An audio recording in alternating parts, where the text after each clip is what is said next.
Malcolm Turnbull has sought to move on quickly from the scandal by announcing wholesale changes to the entitlement system. Political reporter Jane Norman takes a look at what is being proposed. For years, questionable claims have cut short political careers. I am so apologetic to the Australian people. And caused red faces on both sides of the aisle. No one can satisfy an argument that says that kids should have been flying business class.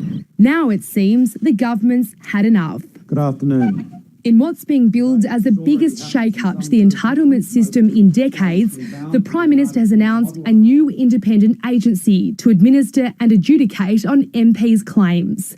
It'll give MPs advice and rule on questionable spending.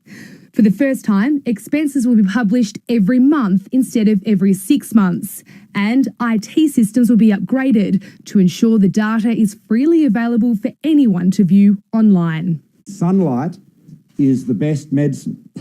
It will ensure that politicians are very aware of what they're spending, very, very aware, even more aware than they are now.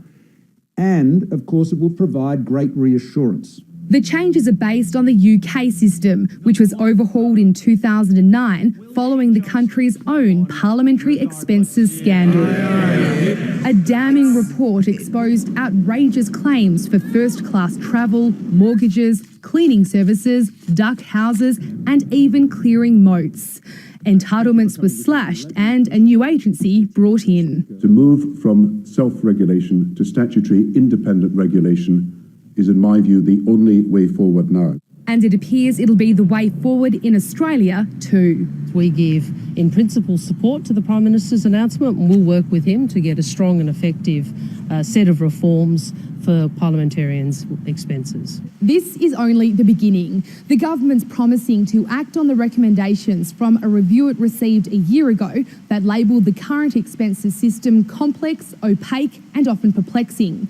It's been working on the changes for months, but this latest scandal has made it a priority. Jane Norman, ABC News, Canberra.